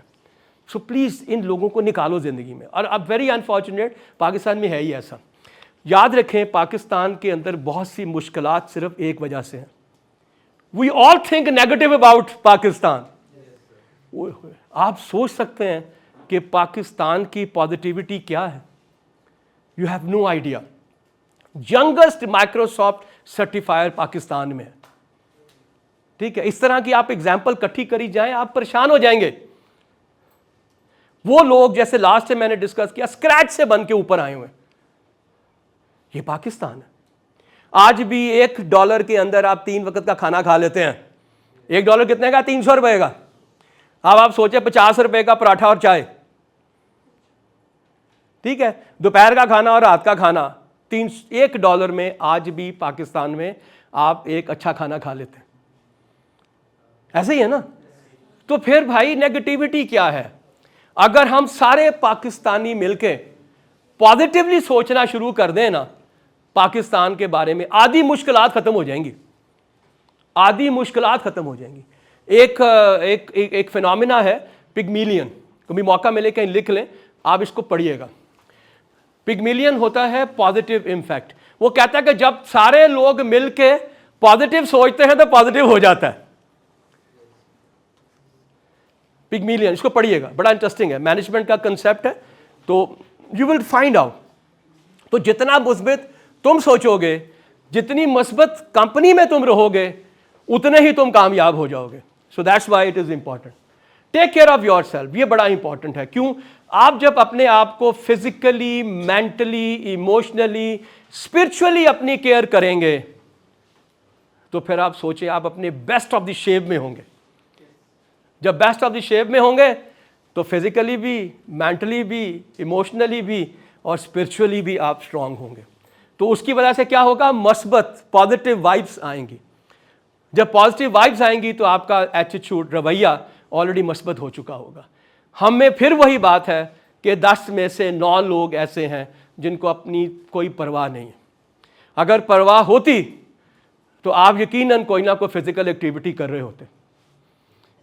अगर आपको परवाह होती तो आप यकीनन किसी ना किसी एनजीओ में काम कर रहे होते अपने आप को इमोशनली सेटिस्फाइड करने के लिए। प्लीज खुदा के वास्ते योर फिजिक, आप कभी बीमार होते हैं, आपका दिल करता है खाना खाने को, आपका चेहरा देखने को दिल नहीं करता किसी का। यार सोचे, अल्लाह ताला माफ करे, आप में से किसी को जब कोविड हुआ तो क्या हाल था। आप जैसे मेरे कमरे में कोई ना आए, क्यों? सिर्फ इसलिए कि you are physically not fit, you are mentally not fit. So what is you are doing ultimately, right? So it is important. मस्बत हमेशा तब आएगा जब हम अपना ख्याल करोगे। And set realistic goal. Realistic goal से मुराद होती है कई दफा ना, वो आपने कभी देखा होगा 40 डेज चैलेंज। वो पागल हो, जिस बंदे ने कभी एक्सरसाइज नहीं की थी, पहले दिन ही पागल करता 1.5 घंटे के विच उठा के, दूसरे दिन आई नहीं बेचारा। If you want to start something, start, you know, मैं आपको यार सवेरे में वॉक करनी है, ये थोड़ी 10 किलोमीटर की दौड़ कर वॉक करोगे। सुबह गए यार 500 मीटर कीता, वापस आ गए। अगले दिन मैंने क्या किया, फिर मैंने जनाब कोई 600 कर लिया, 550 कर लिया। एक हफ्ते के बाद जो है ना एक पूरा किलोमीटर कर लिया। Good enough. सो जब भी अपने लिए गोल रखें, रियलिस्टिक गोल रखें। आपको पता है मेरा औकात क्या है? आप कहते नहीं यार ऐस सेमेस्टर इतने मैं 4 GPA लेना ही लेना, वो पता 2.5 आ गया।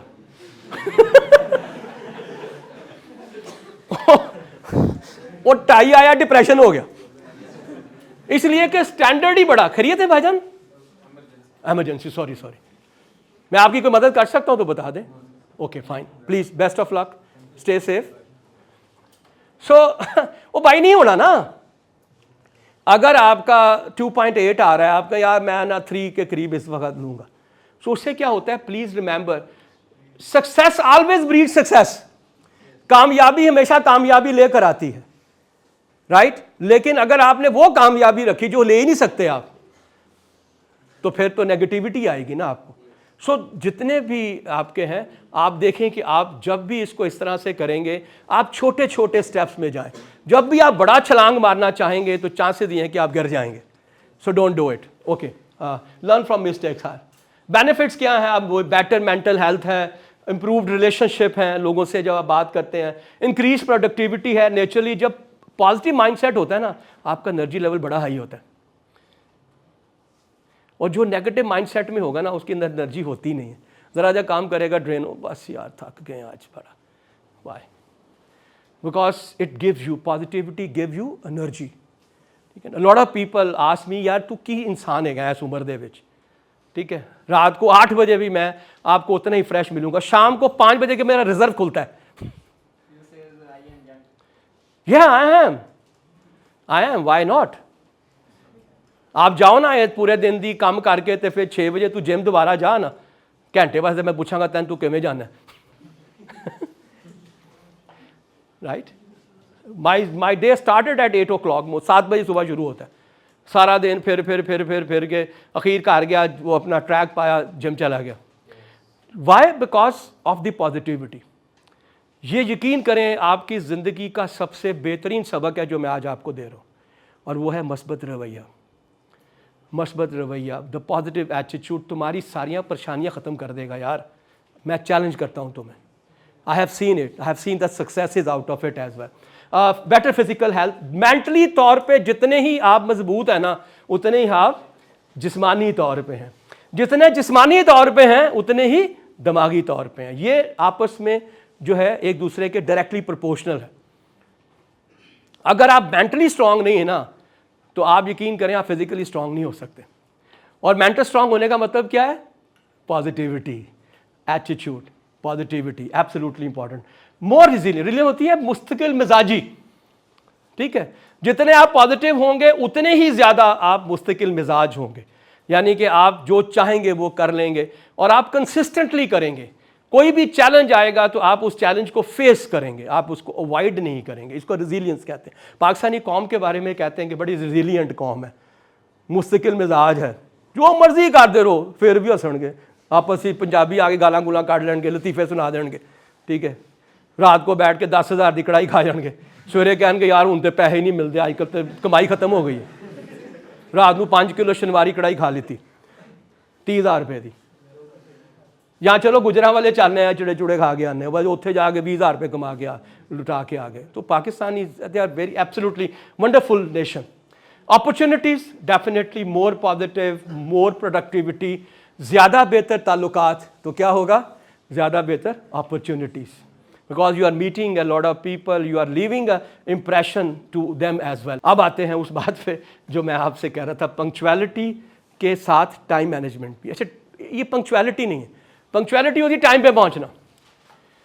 टाइम मैनेजमेंट होती है कि पूरे दिन का जो आपने अपना एक स्केड्यूल बनाया है उसके ऊपर आप कैसे काम करते हैं, ठीक है, वो पूरे का पूरा उस वक्त हो रहा है कि नहीं हो रहा, ठीक है। मसलन मैं इसलिए नहीं कि मैं आपको अपने बारे में बताना चाहता हूँ, आज मेरी सुबह 8 बजे क्लास थी फार्मेसी की, ठीक है। So I got up at 7:15 बजे। मीनवाइल ये जो आपके साथ प्रेजेंटेशन मैं शेयर कर रहा हूँ, मैंने इसको फाइनलाइज नहीं किया, ट्वीक नहीं किया हुआ था, मैंने ये भी करना था। 12 बजे मेरा खाना था, 2:30 बजे मुझे यहाँ पे आना था। So you can well imagine this is what the time management is. So I said I have to get up at 7:15 बजे। I got at 7:15। मैंने अपना खाना नाश्ता बनाया, मैंने नाश्ता किया, नाश्ता करके मैं ऊपर आया अपने ऑफिस में, और वहाँ मैंने क्लास स्टार्ट की 8:15 बजे। बीच में से मैंने ब्रेक लिया 9:15 बजे। मैंने कहा 15 मिनट में वापस आऊँगा। 15 मिनट में मैंने क्या किया, अपने कपड़े इस्त्री किए उस 15 मिनट में, ठीक है। फिर मैंने उनको कहा कि 10:30 बजे जो है वो क्लास आ चुकी ऑनलाइन है, 11 बजे ख़त्म होती है, आधा घंटा पहले करूँगा। उस 30 मिनट से मैंने क्या किया, इस प्रेजेंटेशन को ट्वीक किया, ठीक है जी। 11:15 हो गए, शायद 11 बजने में 10 मिनट थे। Then I went out, I shaved, मैंने बाथ लिया। 11:20 पे मैं अपने वहाँ से निकल गया घर से, सो दैट, हालांकि मैं भी DHA में हूँ, that I have to reach to राया। आई रीच देयर 12 बजने में 5 मिनट पे, ठीक है। वहाँ पे आए 1 बजे, खाना के इसका चीज़ें आई। 1:45 बजे मैंने उन्हें कहा sir thank you very much, I am leaving right now. हालांकि सब मेरे फ्रेंड्स बैठे थे, नहीं यार नहीं, क्यों? मैं कहा sir I am sorry, I have to reach, और मुझे पता कि 45 मिनट लगेंगे। वैसे 30 मिनट्स हैं, 15 मिनट का मेरा जो है ना इसमें मार्जिन होगा, आपके साथ हूँ मैं। 4 बजे मैं यहाँ से निकलूँगा, I have another commitment where I reach there. This is time management. जो स्केड्यूल आप बनाएं, आप उसको कंसिस्टेंटली फॉलो करें, this is time management. Now how we can you do it? हमारे यहाँ 3 बड़ी इश्यूज़ हैं। You know what is procrastination? आज का काम कल पे डालना। सर कल ना ले लें क्विज, सर असाइनमेंट अगले हफ्ते कर लेते हैं, ठीक है। आपने कहा अच्छा यार पीर को मेरा वो है, तो जुमे को आप सोच रहे हैं, अच्छा पीर को टेस्ट है, चलो अभी तो हफ्ता पड़ा हुआ है, ठीक है जी। वो जनाब छाटता। अब सैटरडे को कुछ हो गया तो फिर भी क्या, संडे तो है ही है ना मेरे पास, 2 घंटे में कर लेंगे। हाँ मंडे, अच्छा कोई बात नहीं, सुबह मैं जल्दी उठ जाऊँगा 3 बजे, ठीक है, 2 घंटे का काम है, 2 घंटे में कर लूँगा। वो 3 बजे आँख नहीं खुली और जब वहाँ पे पहुँचे तो मुसीबत पे आ गई, अगर टेस्ट है। This is known as procrastination. आज का काम कल पे डालना इज ए प्रोक्रेस्टिनेशन। दूसरा प्रॉब्लम है हमारा स्केड्यूलिंग करना। मैंने अभी आपको स्केड्यूलिंग बताई, उसके अंदर बफर रखना बड़ा ज़रूरी है। जो काम भी आप लिखें, जो भी डेडलाइन डालें, यहाँ से शुरू होगी यहाँ से ख़त्म होगी, इसमें ये जो 15 से 20 मिनट 30 मिनट जो है ना, वो I have to add as a buffer as well. और थर्ड इज़ प्रायोरिटाइजिंग। बना भी लिया, स्केड्यूल भी कर लिया, प्रायोरिटाइज नहीं किया। हमारी ज़िंदगी में 2 तरह के काम होते हैं, इंपॉर्टेंट एंड अर्जेंट।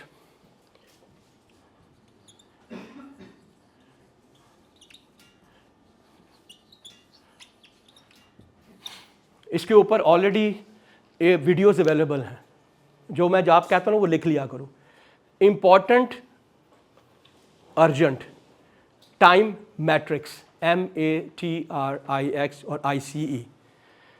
स्टीवन कवी का ये कंसेप्ट है, वो कहता है कि आप 4 हिस्सों में डिवाइड कर सकते हैं, इंपॉर्टेंस और अर्जेंसी के ऊपर, और उसके हिसाब से आप अपना टाइम इन्वेस्ट करें। सबसे ख़तरनाक वो चीज़ें होती हैं, वो काम है जो ना इंपॉर्टेंट है ना अर्जेंट है। वो क्या है? सोशल मीडिया, टिकटॉक, ना इंपॉर्टेंट है ना वो अर्जेंट है। What is important? इंपॉर्टेंट वो है जो आप ऑब्जेक्टिव बनाएं, उस ऑब्जेक्टिव को अचीव करने में जो आपकी मदद करता है वो इंपॉर्टेंट है।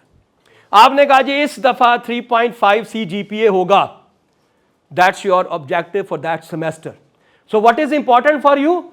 To prepare for 3.5 CGPA। तो आपका 80% टाइम सिर्फ वहां लगना चाहिए, ठीक है? वहां पे आप लगाएं ना, अर्जेंट पे लगा दें, किसी की तेल मेहंदी है, किसी के साथ फलां है, दोस्त की सालगिरह है, these are important, sorry urgent. इसका मतलब यह है कि आपने अपने इंपॉर्टेंस को ख़त्म कर दिया। तो इसका मैट्रिक्स अवेलेबल है, ज़रूर देखिएगा। 4 क्वाड्रेंट्स हैं, उस 4 क्वाड्रेंट्स को देखें तो आपको समझ आएगी कि आपने कहाँ पे रखना है। 2 क्वाड्रेंट ऐसे हैं, सबसे पहले जो हाई इंपॉर्टेंस लो अर्जेंसी है उस पर रखेंगे, या वो जो इंपॉर्टेंट एंड अर्जेंट है उस पर फोकस करेंगे। बस 2। सबसे कम टाइम कहाँ पे होगा? होगा ही नहीं, ना इंपॉर्टेंट है ना अर्जेंट है। You are not going to invest over there. कैसे कर सकते हैं? अगर आप बेनिफिट्स क्या हैं? You have more free time. अगर आप टाइम पे कर रहे होंगे then you always have a free time, ठीक है? I had an issue before this, क्या कहते हैं, रमज़ान से पहले। तो हुआ यह कि I was not been able to go to gym because of my very tightly scheduled evenings. So I started going in the morning. अब हुआ यह कि 3 दिन मैं सुबह 8 बजे गया, 8:30 बजे आया, तैयार हुआ, तैयार होके ऑफिस चला गया, ठीक है? अब मैं जब शाम को घर आया तो चूंकि शाम को आगे मैं जिम जाता था, उनमें करने कुछ नहीं सी, मैं परेशान कि यार मैं क्या करा, व्हाट शुड आई डू। 2 दिन तो मैं बड़ा टीवी शीवी देखा, ये क्या, मैंने कहा यार ये क्या बकवास है, I am wasting my time. तीसरे दिन मैं जॉगर पाया, मैं कहा चलो यार जॉगिंग करने। तो जो टाइम मुझे मिलता रहा उसमें मैं गया, वो बेशक मैं 2 चक्कर करूं, 3 करूं, 4 करूं, या किसी दिन साइकिल उठा ली, किसी दिन वो कर लिया। So I had a more time. मैं चाहूँ तो yes I can utilize some other things. मैंने बहुत कुछ और भी किया, मैंने कुछ प्रेजेंटेशंस बनाई, मैंने कुछ उसमें AI सीखा, मैंने कुछ चैट GPT को अंडरस्टैंड किया, उसको मैंने सीखा। So what I had the surplus time by only investing 30 minutes in the morning. वो वाला टाइम जो यकीनन मेरे लिए बड़ा इंपॉर्टेंट है सोने के लिए, बट आई सेड नहीं यार 8 बजे करांगे। 8 बजने में 10 मिनट में निकलता था, 8 बजे पूरे पहुंचता था, जिम किया, 8:40 पे घर। This is how you have calculated. See, this is important for you, you need to be a professional. So पहली बात है मोर टाइम, रिड्यूस स्ट्रेस होगी, हम ऑलरेडी बात कर चुके हैं। वर्क लाइफ बैलेंस है। So I had a lot of time which I am spending with my kids because I am very clear, सारा काम खत्म करना है, इतने टाइम पे करना है, then this is my family time, फिर मैं कुछ नहीं करांगा। More fun, naturally, when you are, spending time with your loved ones, with whatever you like, it means that you are having a lot of fun as well. And when you are having fun, then you are having positivity as well. तो ये सारे आपस में connected हैं। Productivity है, focus है, better reputation है। Reputation से मुराद यही है कि यार नहीं, वो जो कहता है वो कर देता है, ठीक है ना? वो कि जो बाबा कहता है हो जाता है, ठीक है ना? So whatever जो कहता है वो कर देता है। So that's the kind of reputation you should have. Career advancement, very important. This is very unfortunate. मेरी आपसे ख्वाहिश है, जब आप माँ बाप बनेंगे ना, आपने अपने बच्चों को रेस्टोरेंट में ज़रूर लेकर जाना है, भावें 3 साल का होवे। पता है उसका फ़ायदा क्या होता है? सबसे बड़ा फ़ायदा उसको ये होता है कि उनमें से शाइनेस ख़त्म होती है। दूसरा फ़ायदा उनको ये होता है कि वो लोगों को देखते हैं। तीसरा फ़ायदा होता है उनमें कॉन्फिडेंस बिल्ड होता है। चौथा फ़ायदा होता है कि उनको टेबल मैनर्स आते हैं, ठीक है? ये बजाते खुद एक अकेला ट्रेनिंग का सब्जेक्ट है जो मैं बैंकर्स को कराता हूँ, जिसमें ड्रेसिंग के साथ साथ जब हम पर्सनल ग्रूमिंग की बात करते हैं तो उसमें टेबल मैनर्स भी हैं। सी, बड़ा कुछ सिखाते हैं। और आप सोचें, कभी आप सुनेंगे तो आप हैरान हो जाएंगे कि इस कितनी बड़ी साइंस है, ठीक है? मसलन हम एक वैसे सिंपल सी बात कर रहा हूँ, अगर हम ऐसे करूं तो इसका मतलब क्या बनेगा? ये क्या है? ये डी है। ये क्या है? पी है ना? तो आपको याद रखें, जब भी आप रेस्टोरेंट में बैठते हैं तो लेफ्ट साइड पे छोटी प्लेट होती है। बी का मतलब है ब्रेड, डी का मतलब है ड्रिंक, ठीक है? इसका मतलब यह है कि जो तुम्हारे ड्रिंक्स के जो वो हैं ग्लासेस हैं, that has to be on the right side. This is a science. ठीक है, अगर आपने किसी को बुलाना है वेटर को, असूल ये है you only have to raise the hand and your hand should not be above your head. ये मैनर्स का हिस्सा है। जब आप उठ के जा रहे हैं और कुछ और लेने के लिए, तो napkin has to be on your seat. It mean that I am coming back. जब आप खाना खत्म कर लें, the napkin has to be on the plate. It mean that I have finished my food. See, this is what you need to learn. बहुत से ऐसे बच्चे होते हैं, उनको आप ले जाए वो परेशान हो जाते हैं, हम कहाँ पे आ गए। They don't know how to use the fork. मैं भी ऐसा करता, मेरी कोशिश मैं मुसलमान है खावा, मैं सज्जे हाथों खावा। It's not possible, because left hand से आपका नाइफ नहीं चलेगा, नाइफ हमेशा राइट हैंड से चलेगा। So what you can do, you are taking a steak, make a small bites. पहले स्मॉल बाइट्स काटो, फिर राइट साइड से खा लो, क्या फर्क पड़ेगा। ठीक है, सो this is important part of the manners, part of your etiquettes, that how you are going to behave, you know, on the table as well. थोड़ी सी बातें हम ज़्यादा नहीं करेंगे। First of all, wash your hands first before coming most of the time, which is important for us as well. Put your mobile on silent when you are having food. और अब आप सिर्फ imagine करें कि आप अपनी family के साथ खाने पे बैठे हैं and everybody is looking at the screen. I can show you at least 10 such kind of the pecs. कि जहाँ पे 3 बच्चे 2 मियाँ बीवी बैठे हैं खाने पे, they are waiting for the food to serve and they all are involve into. और हज़रत अली का कॉल है कि जब भी तुम किसी के बारे में जानना चाहो तो उसके साथ खाना खाओ या सफ़र करो। ऐसे ही है। ओके, सो क्या फ़ायदा उस ख़ानदान का उस टेबल पे इकट्ठा होने का। There are lot of restaurants internationally, मैं चूँकि ट्रैवल करता हूँ, कि जहाँ उन्होंने बाहर ना एक वो रखा होगा क्या कहते हैं, बॉक्स है। So everybody who is entering has to leave the cell phone over there. वो कहते हैं it is absolutely out of etiquettes कि you are not enjoying our food over here, so leave it here. वो वहाँ छोड़ के जाते हैं। So please, you have to put your cell phone silent, wait for everyone to be seated, and then you have to seat. And especially when the lady is coming and somebody who is senior to you coming, please stand. और आपने तब बैठना है जब उसने बैठना है। और लेडीज़ के लिए तो खैर हमारे यहाँ तो कहेगा थले लग गया, वरना उसके लिए सीट को जो है वो निकालना और उस पर बैठा के आगे करना इज़ वेरी इंपॉर्टेंट।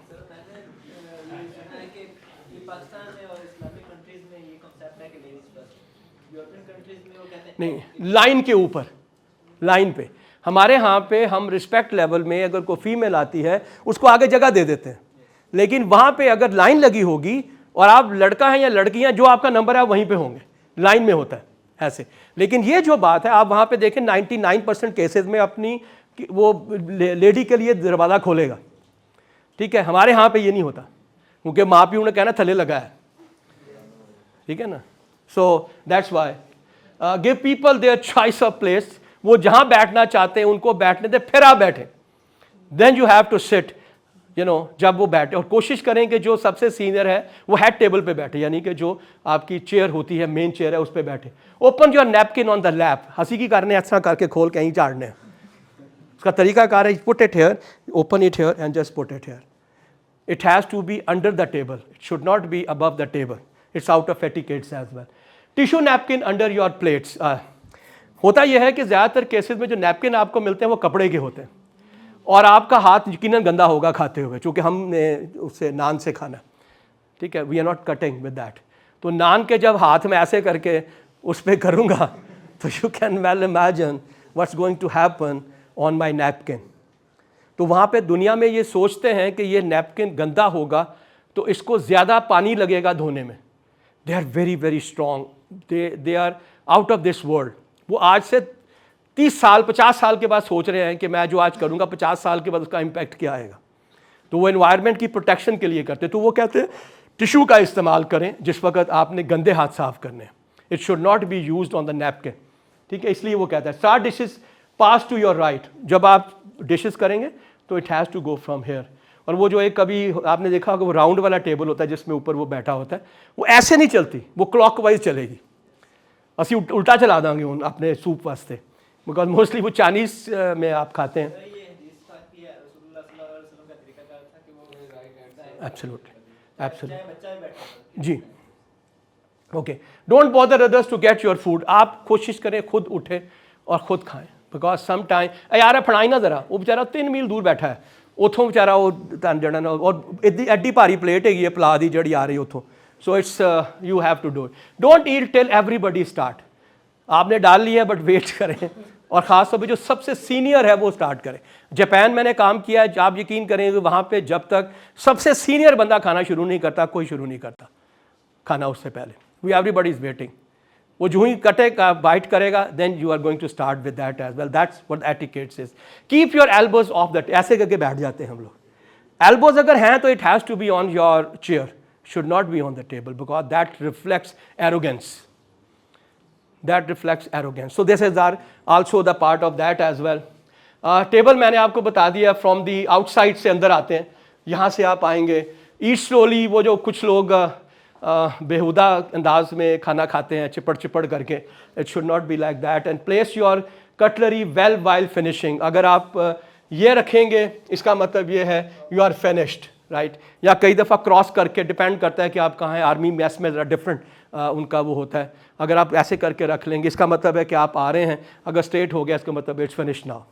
या उसे क्रॉस करके रख देते हैं ऐसे, इसका मतलब है ये ख़त्म हो गया खाना, now you take the class, अभी आप मेरी प्लेट ले जा सकते हैं।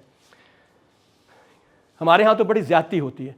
हम जब बफ़े में जाते हैं तो हम 6 प्लेटें इस्तेमाल करते हैं। पहले 1 प्लेट खाते हैं, उसमें हड्डियाँ फेंक जाते हैं, फिर दूसरी प्लेट लेके आते हैं, वो चुक के ले जाता है, फिर एक और आती है। आप सोच सकते हैं कि हम कितनी प्लेट्स के ऊपर पानी ज़ाया करते हैं। हालांकि होना यह चाहिए कि जो प्लेट आपने खा ली है उसको आप चेंज करें, उसकी अगर कुछ हड्डियाँ शड्डियाँ रह गई हैं, and take that plate and use only 1 plate. हम तो आज तक किसी को ये नहीं कह पाए कि यार मैं तेरा शॉपिंग बैग नहीं लेना। कहा किसी ने कभी किसी को? किसी ने नहीं कहा। गोरों को आप देखें, कपड़े का उन्होंने एक थैला रखा होता है, उनकी गाड़ी में भी होगा, उसकी जेब में होगा, औरत के पर्स में होगा। वो कभी उससे नहीं लेगा शॉपिंग बैग। अगर वो प्लास्टिक वाला जो हमारे शॉपिंग बैग है, कभी बंद हुए थे, कहाँ चले गए, फिर वापस आ गए। We are still using it. हालांकि ये हमारे अंदर होना चाहिए कि ये हम अपनी आने वाली नस्लों के साथ ज़्यादती कर रहे हैं कि हम इस बैग का इस्तेमाल करें। 1000 साल तक डिकम्पोज नहीं होना। एडवर्टीजमेंट से मुराद अगर उसमें प्रिंट हुआ है। लेकिन आज आप देखिए कि बहुत सी ऐसी कंपनी है जो कि right from the first, McDonald's paper bag, ठीक है जी, आपका Hardee's paper bag, kitchen cuisine paper bag. So why they are using it? That's सबसे पहले खादी ने किया, आपको याद होगा। दे स्टार्टेड फैशन ब्रांड्स में, और ना सिर्फ उसने ये किया बल्कि उसने बीज भी दिए आपको कि ये जो बैग है ये बायोडिग्रेडेबल है, इसे घर ले जाएं, जाके मिट्टी में इसको रखें, साथ ये बीज डाल दें तो इससे पौधे उगाएगा। What they did, this is corporate social responsibility. ठीक है, उन्होंने अपना कॉन्ट्रीब्यूशन किया है इन्वायरमेंटल फ्रेंडली होने में। तो ये हमारा भी एक वो बनता है कि हमें शुद्ध करना चाहिए। Then the most important is the respecting the others. Respect is multiple. हम अपनी पेरेंट्स की रिस्पेक्ट भी करते हैं, हम अपने टीचर्स की रिस्पेक्ट भी करते हैं, हम अपने बूढ़ों की रिस्पेक्ट भी करते हैं। It is very important for you that you should respect. इसका फ़ायदा क्या होता है? ठीक है ना, ये सेल्फ रिस्पेक्ट। आप जब किसी की इज्जत करेंगे तो लोग आपकी इज्जत करेंगे। वो कहते हैं तेरी इज्जत तेरे हाथे ही है, जैसे मैं बिहेव करूंगा लोग भी इस तरह से बिहेव करेंगे। क्रिएट्स पॉजिटिव वाइब्स, चूँकि जब आप किसी की करते हैं तो वो आपकी अंदर से एक तरह की वाइब्स क्या होती हैं, एक तरह के जज्बात जो है वो मिल रहे होते हैं आपके। क्या कैसी ने feelings. Thank you very much sir. Empathy, empathy का लफ्ज़ बड़ा इस्तेमाल हुआ। इमोशनल इंटेलिजेंस जो है इसी से निकला हुआ है।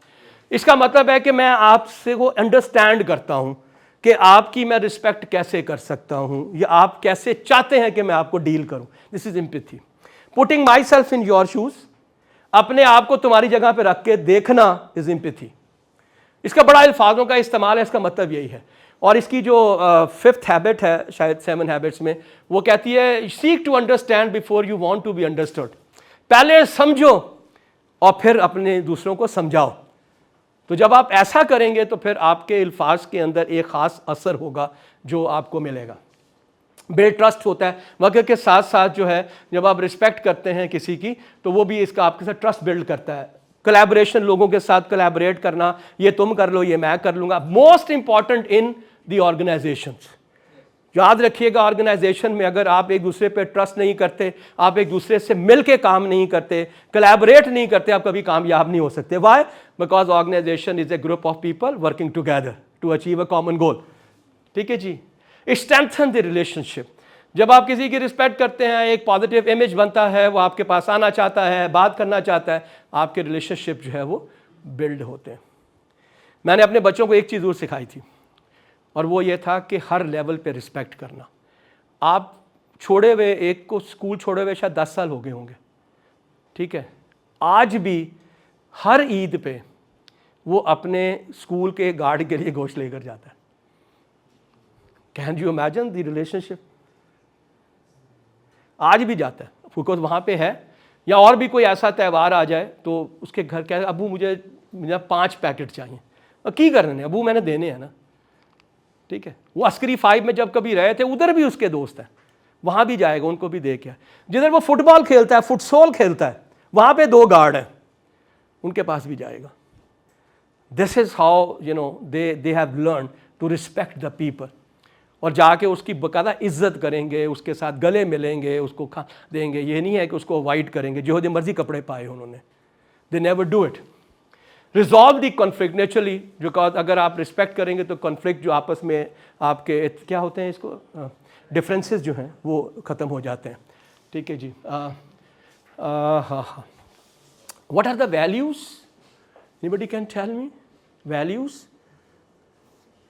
क्या होती हैं?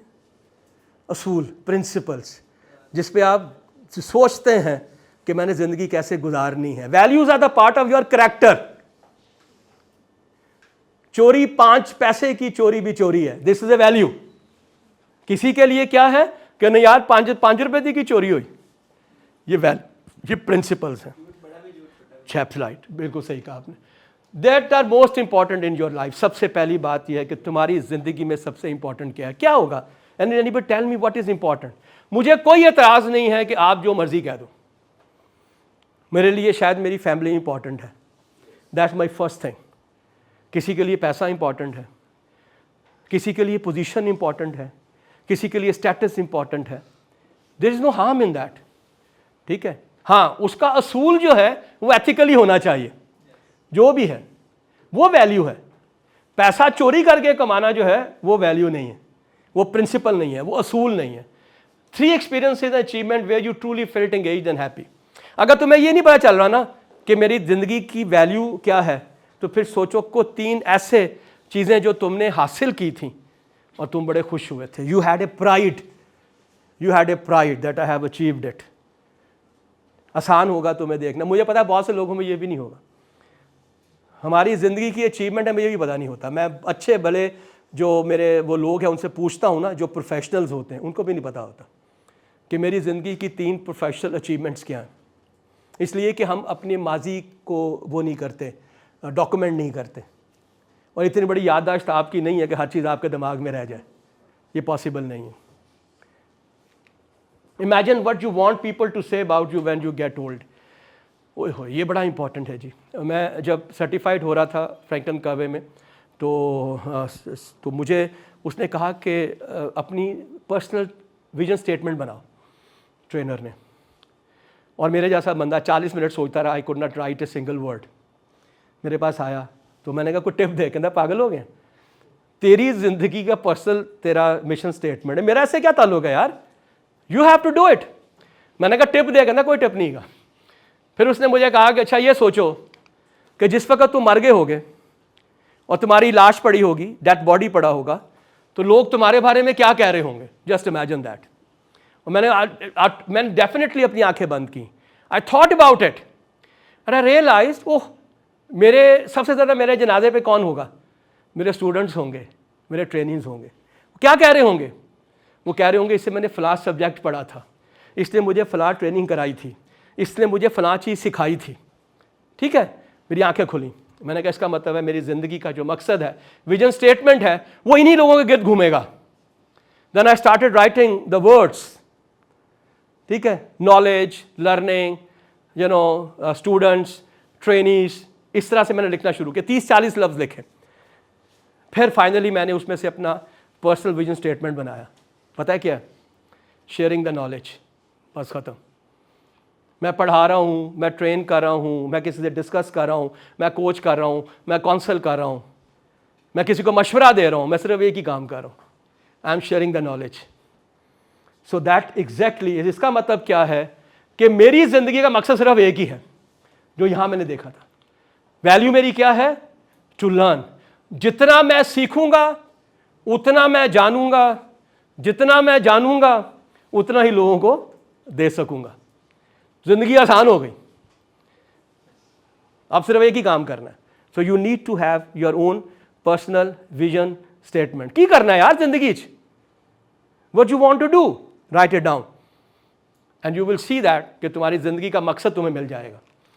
Think about your favourite personalities and what you like in them. Naturally बहुत सी वजह हो सकती हैं। किसी की खूबसूरती अच्छी लगेगी, किसी की पर्सनालिटी अच्छी लगेगी, किसी की काम अच्छे लगेंगे। सुनो, you have to find something, ताकि चूँकि याद रखिएगा ज़िंदगी हमेशा तब आसान होती जब रोल मॉडल्स होते हैं, क्योंकि आप उनको फॉलो करते हैं। हमारी एक ट्रेजेडी ये भी है, हमारे यहाँ रोल मॉडल ही कोई नहीं है। I am sorry to use this word, but हमारे हमसाया में और कुछ नहीं तो खान्स तो हैं, और कुछ नहीं हो, कम से कम 6 पैक बनाना रोल मॉडलिंग तो ही है ना। इसलिए आज उनके क्रिकेटर्स को आप देखें, इतने बड़े बड़े दंड होते हैं उनके। Why? Because they have a role model, they have to follow. Virat Kohli, look at his physical fitness, ठीक है, जितने भी उनके प्लेयर्स हैं सबको देखें। वाई? चूंकि उनके जो रोल मॉडल्स हैं सारे खान्स हैं, they are all having you know athletic and muscular and bodies हैं, तो लोग उसको फॉलो करते हैं। हमारे यहाँ पे अनफॉर्चुनेटली ऐसी कोई रोल मॉडल्स हैं नहीं, बट आपके प्रोफेशनल रोल मॉडल हो सकते हैं कि अगर मैंने इंजीनियर बनना है तो किस तरह से बनना है, मैंने डॉक्टर बनना है तो कौन सा वाला होगा, ठीक है, मैंने अगर कारोबार करना है तो कौन सा वाला रोल मॉडल होगा। मेरे अपने खानदान में मेरा बाप मेरा रोल मॉडल है, because he has done this this this this. Your father can be your role model, your दादा can be your role model, your माँ can be your role model as well. List the thing you really want in life, क्या करना चाहते हैं लिखें। याद रखिएगा ये जो वैल्यूज़ वाला पार्ट है ना, it's all about exploring your self. इसको मैं कहता हूँ सेल्फ रिफ्लेक्शन। रिफ्लेक्शन क्या होती है? मुराकबा, अपने अंदर की हर चीज़ को जानना। अगर आपने ये कर लिया तो फिर आपको वैल्यू तलाश करना सबसे आसान है। अपना स्वॉट एनालिसिस भी करके देखें, अपनी स्ट्रेंथ एंड वीकनेसेस निकालें, ठीक है। You should have a values inventory of your choice, के अगर जो जो चीज़ें आपको अच्छी लगती हैं वही आपकी वैल्यूज़ बन जाएंगी, और उन वैल्यूज़ को इकट्ठा करके आपका गोल बन जाएगा, और उस गोल को अचीव करने के लिए आपका विजन स्टेटमेंट बन जाएगा। सो ये सारा आपस में रिलेट किया जाएगा। Okay, I am still in time, 5 minutes to go, right, and thank you very much once again, and looking forward to see you again inshallah within this month, sorry. And once again, thank you very much. If you have any question, you are most welcome. We still have 10 minutes to do it.